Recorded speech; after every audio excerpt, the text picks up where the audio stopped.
Good afternoon, good morning, wherever you are at. Welcome back to Fort Wayne on the Move with Councilwoman Michelle Chambers.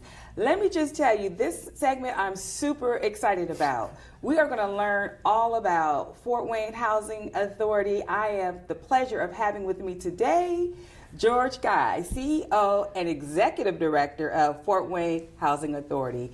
Thank you, George, for being here. Madam Councilwoman, I'm glad to be here. It is such a pleasure. You have been in Fort Wayne really doing things under the umbrella of housing. Absolutely. And I will say this, many really don't know what it is that the Fort Wayne Housing Authority does outside of subsidies for housing, but the programming. But I'm going to step back 2 beats. How did you become the CEO, Executive Director of the Fort Wayne Housing Authority? Well, first of all, thank you for having me. And I can't tell you how much I appreciate the work that you're doing and the fact that you're focused on housing and you have housing in your background in terms of your career too. So, no, I've been in housing now for 19 years.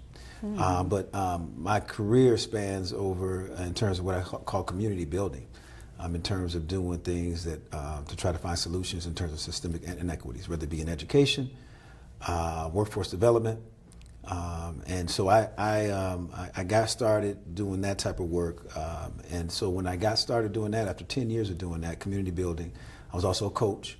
A coach in what area? I was a high school track coach and football coach and basketball. So did we participate in SIG? I was an athlete. Okay, Yes, so here's why you were able to coach. That's right. Okay, That's right. Okay, that's I just right. want the audience to know who I have before me now. But you know, let me just track back a little bit. So actually, my desire to work in the community was when I was in school. My first job, I was at the Salvation Army. I was the youth camp counselor. And so it was through that I knew that I wanted to work in the community, give back. And so then again, that precipitated when I went to college. I thought I was going to be a teacher, I thought I was going to be a coach, and I thought I was going to do all these different things. But that really led me to do a bunch of different things in terms of program building in the community, collaboration. That's when I really understood collaboration. And I saw the magic, I saw how that worked. And we were really, my career started in the early 90s. So in the early 90s, it was gang activity, crack cocaine. So I was working with youth at that time in terms of prevention and intervention. So again, understanding how community works, collaboration, and then bringing all that together, and it led me to get into housing. I went in it one day, and I said I wanted something different, but I didn't know what I wanted. I actually grew up in public housing, so I didn't want anything to do with any public housing job because I remember how the offices looked back then, and I like to pride myself in going in the office every day, and I just didn't. But this was different when I went in. And so I ended up being offered the job, and some 2 or 3 years later, I was director of operations. And then fast forward 5 years later, I was growing as a professional, as a leader. Now, was this all taking place at the Salvation Army? No, so Salvation Army is when I was a teenager. This was the Rock Island Housing Authority. I'm from Illinois, so it was Rock Island, Illinois. And so through that work, after that, that led me to Fort Wayne. And how long have you been here? I've been here 13 years. 13 years. Yeah, so I came here as a succession plan. The previous CD had been here for a while, and they wanted to find somebody to take over when he left. So I spent 2 years under him, and we were able to do some things that were phenomenal with the team. And then so for the last 11 years, I've been the CEO, Executive Director. And as you said, how I approach housing, that's why I wanted to go back. I look at it from a community lens. So I came in to build their social services department. I was a director when I was in Rock Island. And so how I've always approached it was we start with people first, because I believe that we have to make sure that folks are in these situations where it involve poverty and mental health. So let's try to talk about education. And so that's one of our pillars when we talk about education. And we're a part of the community. As you know, housing authorities, as you said, people don't know what we do. They think we're just this place over there. And as an industry, that's what we want. We don't, traditionally, we haven't wanted nobody to know what we do because all people know is they got bad homes and Section 8. Right. There's so much more than Yes, there's so much more. Than that. What I really like about your pathway here and the intentionality of the succession plan is that you took 2 years to really get to understand the lay of the land here in Fort Wayne. And the fact that you were working in the social service department really takes hats off to the former leader who had a plan of succession, which is critically important. And as you were speaking, I said, it's amazing how our paths have really, crossed. Professionally, gang intervention. I too worked with a gang intervention program. LA Bridges was recognized under the Clinton administration. That was tough. It was a tough time. I worked in one of the hardest housing developments, Nickerson Garden. Yeah, so it was great successes, successes. So you've mentioned words like collaboration, social services. Can you share some information? Now we understand that you're responsible for vouchers for housing. How many vouchers does this authority have authority over or access to annually? So through the city of Fort Wayne, we have 3,100. Well, it's more than 3,000 vouchers. Okay. Yes, and we own and manage over 1,000 units. Those are our units that we own and manage. Those would be public housing, the traditional. Let's not skip over that. How many units? 3,100 vouchers, but over 1,000 units that we have. We're probably the biggest, what we call the biggest landlord. We're more, when we think of housing authorities, we really want to think of them as real estate development agencies. Right. Right? But we have programs, as you said, that are for residents to access resources outside in the community. So we have, property management, social services. What is your annual operating budget? Last time we checked, it's between 60 and 80 million, depending on what year we do a development. So if there's a development that we may have 25 million, that raises that up. How many staff do you have?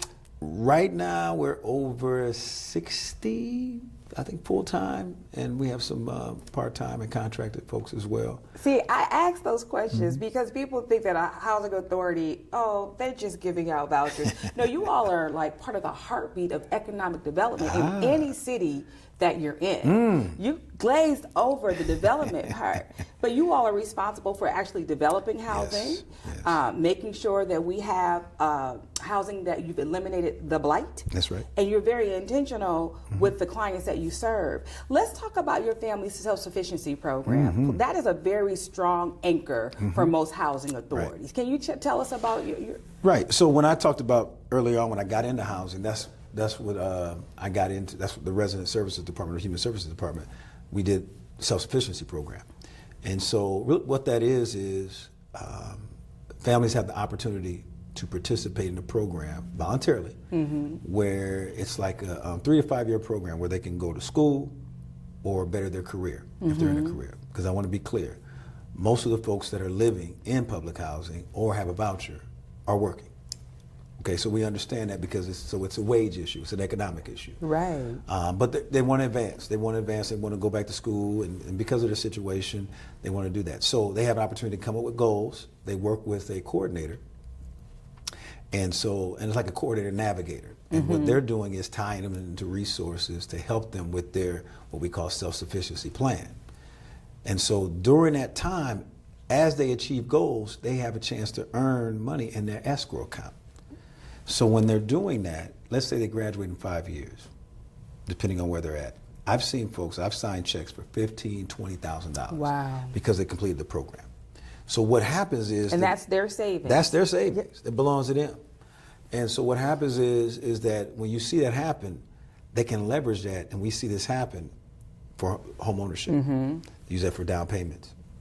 Hopefully what we're trying to do is get them out of the system, meaning that we know, because nobody wants to receive benefits, right? So hopefully we're able to get them to the income so they can be income out of the system. So we see that happen a lot. But depending on the wages and what they want to major in, because we're not directing them anywhere, that would be dependent on where their career choice is. So it's a good program. It's probably, as you said, the core of what we do, but it's voluntarily. But I have to say that we have a good team of people that are real passionate about folks' success, and so the partners. You're talking about Ivy talked about Tech, that collaboration. Purdue, Fort Wayne. This would not be possible. the benefit of my career in housing has been watching how collaboration takes place, whether we're facilitating it or we're a partner ourselves. And that's the joy of having this type of platform, is that we can be a partner. Right? Yes. Or you're talking about homelessness, or you're talking about women that are coming out of domestic violence situations, and we can partner because housing is essential. So it's been a really good situation to really see these type of things take place.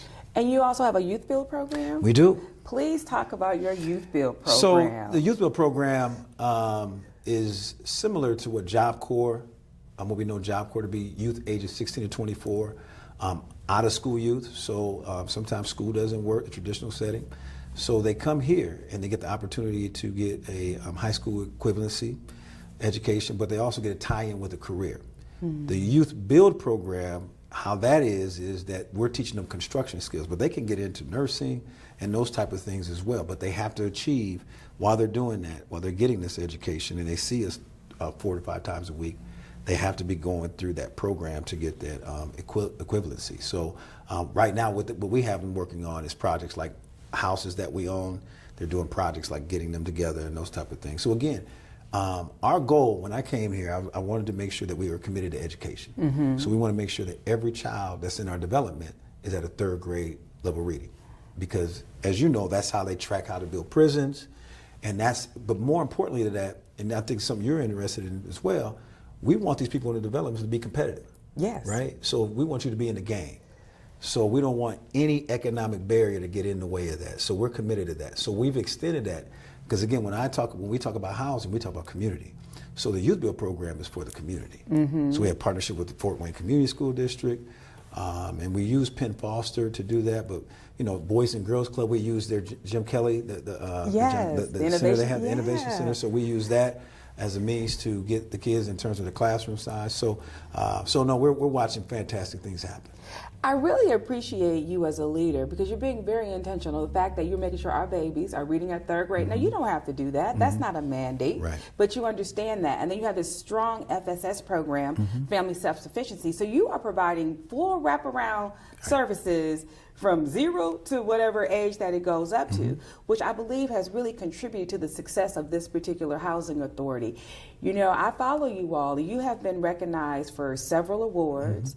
You have over 150. Is it that many? Did you say 450? No, over 150. Over 150, but that's still, yes. We're a mid-sized city supposedly, but you're doing big city things. Now, most recently, has it been 2 or 3 years ago, you had a substantial grant to concentrate on Southeast Fort Wayne.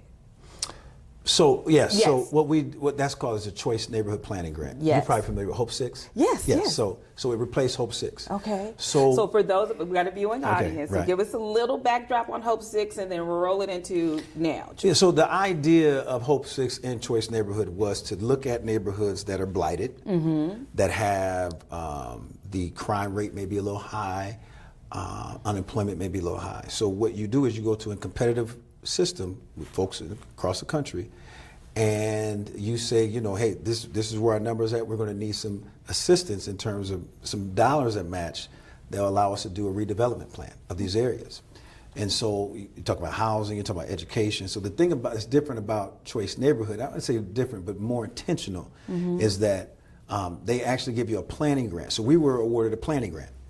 And the planning grant allows you to build a redevelopment plan for that particular area.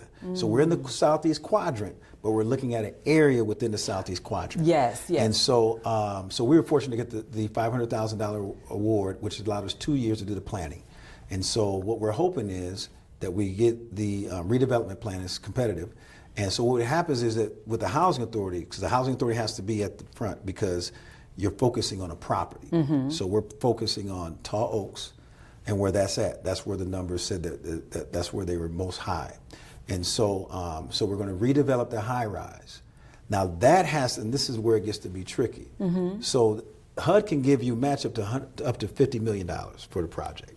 So if we're able to get Tall Oaks done, and it's a successful grant application, in addition to the low-income housing tax credit application, you're talking about up to $50 million that we can get from HUD to match. That's significant. That's economic development That's right. and housing. That's a really, really sweet spot. And the fact that you all are even being considered. One, that you got the grant.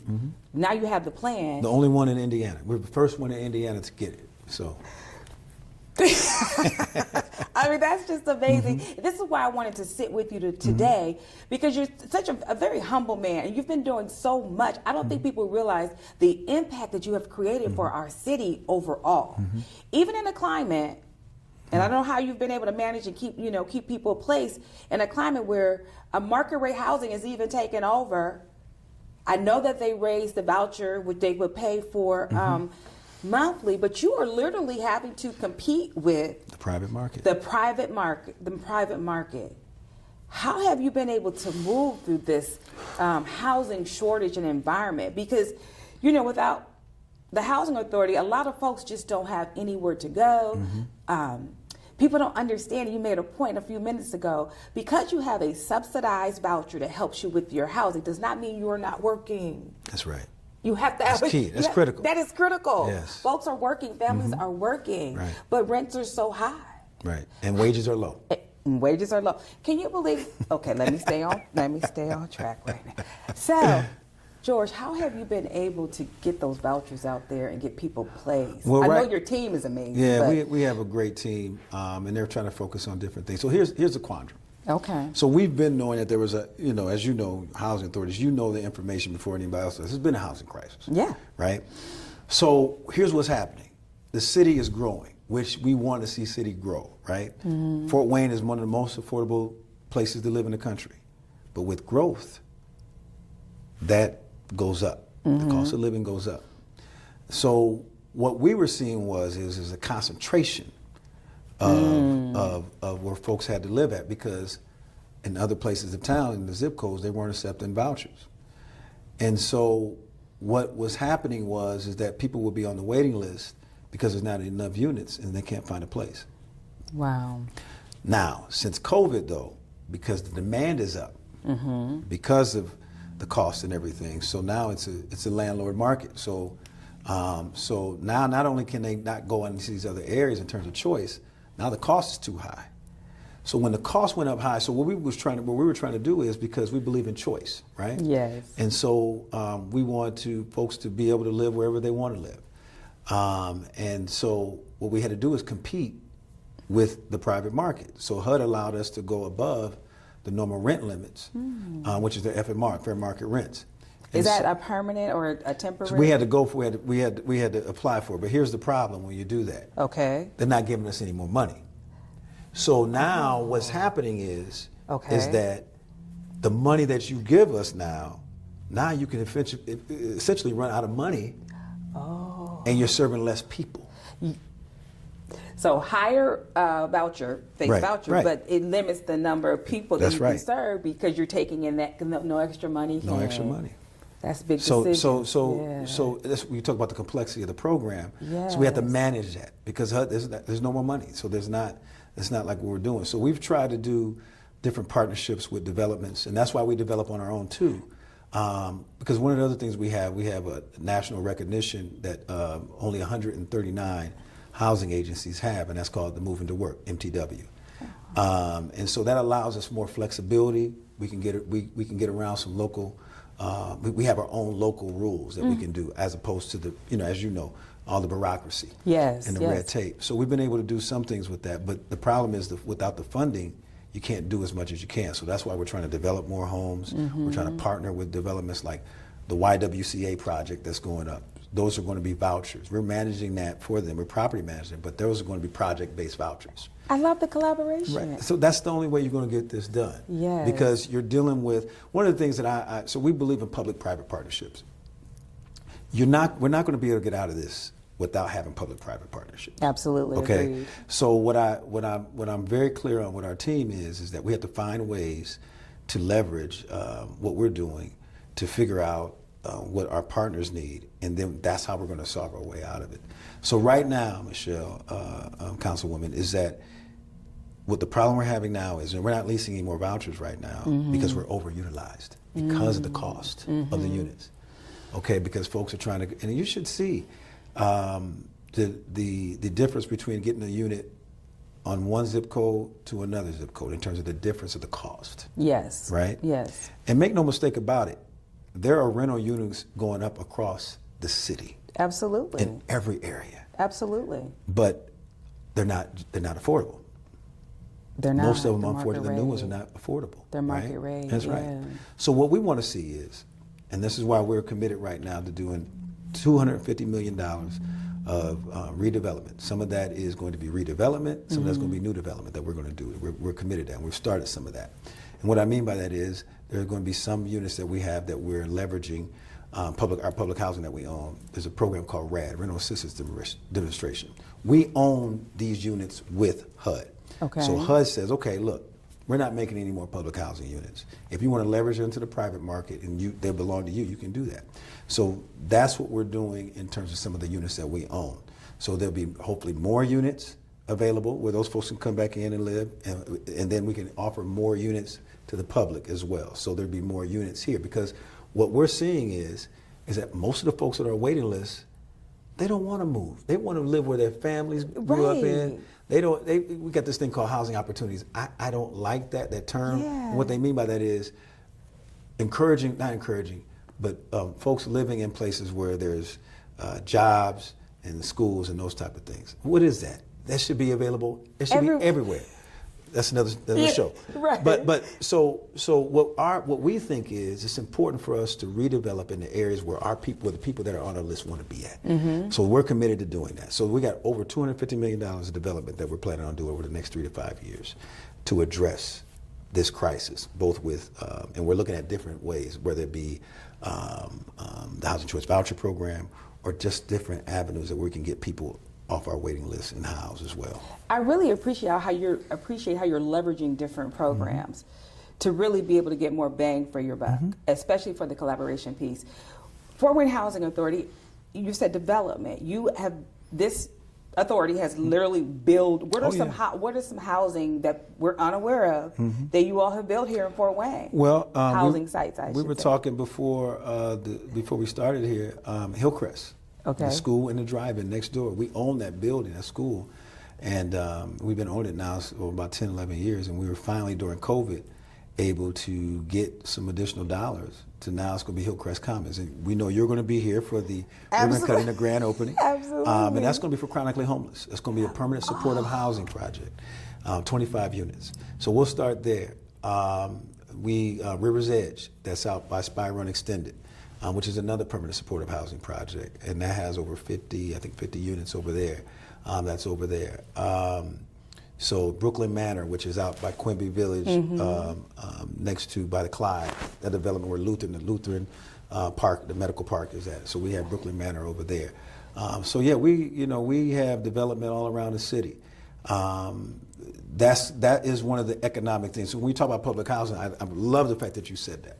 Is that we're not a one-trick pony here. Right. We are really trying to tackle and been doing this affordable housing thing. So what we're doing now is we're looking at the units we own that are old, and so now we're trying to redevelop them to make them more modern and make them more competitive for our residents and participants as well. I love it because in McCormick, that's my family. We were one of the first families to move into McCormick. Okay. Literally. So you're a PK, yes. Public housing kid. I am. All right, let's go. All right, look at us. Look at us right here. Okay. All right. We make mud pies. Oh my Ice goodness. cream truck used to come, Say that. At night. That's right. But that's really where my sense of community started. That's right. Because all our parents were working. Right. We were safe. We were well taken care of, and back then neighbors could, That's right. That's right. they could tell you a thing or two. That's right. So that's why I'm smiling so hard to see all the things of the elevation. That was back in the 70s, 72. I was barely even kindergarten. That's 70s. right. Yeah. So to see what you've been doing, the successes that you've been doing, we've just been very fortunate to have you here in Fort Wayne. So you're developing, which means you're bringing jobs to Fort Wayne. That's right. You're being intentional and providing wraparound services for our youth who are trying to figure it out. You are helping families get to what I call a generational game changer, being in a position to buy a home. That's right. That changes we do have homeownership. generations with home ownership. Strong programming and in your strategic plan and your collaborations. What's next? I mean, you're hitting all the dots. Right. You're thinking outside the box. You've been ahead of the game because it's like everybody's just not waking up. We have a housing crisis, but you've known, and that's reflective in your strategic planning and how you've been collaborating, and leveraging all of the programs. What's next? Wow. I think, we have to do a better job of making people aware of that, that what the crisis is and what it looks like and what the people look like. I think we got to continue to build. I think we got to continue to focus on education. So I think it's really just continuing to do what we're doing, and then thinking of other ways to get more things done. I do like the fact that one of the things that we're going to be doing more of, we own, you talk about blight elimination, we purchased it from the city, the Blight Elimination Program. It's Paulding and Radcliffe, Victoria Acres. And we're looking at, and this is what we're going to start doing more of, market rate homes. We know that you, Councilwoman, have a lot of interest in that in terms of economic development here. So what we're looking at is we're partnering with some of the builders here locally. And there's a lot of interest in building homes for folks.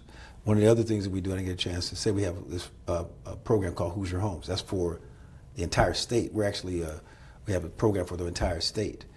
And we're partnering with a nonprofit, Club 720, and also some other folks throughout the state, Fannie and Freddie Mac. And so that's down payment assistance program. So what we're trying to do now is, because we also have our own homeownership program, is get folks ready to buy homes and then get them, because you can leverage your voucher for your mortgage. So again, we want to make sure we're talking about these things and making sure people talk about. So we're going to continue driving the message, but we're going to continue to look for more public and private partnerships. One of the things that and I appreciate everything you said about our team, but my direction comes from the fact that I grew up in public housing. From that, I used to tell people that looking out my public housing window, I was able to see the possible within the impossible. So what you're able to do is dream. And you know what your community can look like, because those are good people that in those communities we grew up in. And that's how communities are across our city and our community. So what we got to do is continue to do that. We got to continue to talk about education.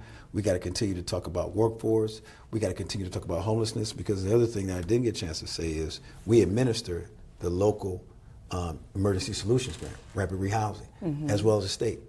So we got to continue to talk about it. We got to continue to, again, collaborate to making sure that as a community, we're part of that solution going forward. George, thank you.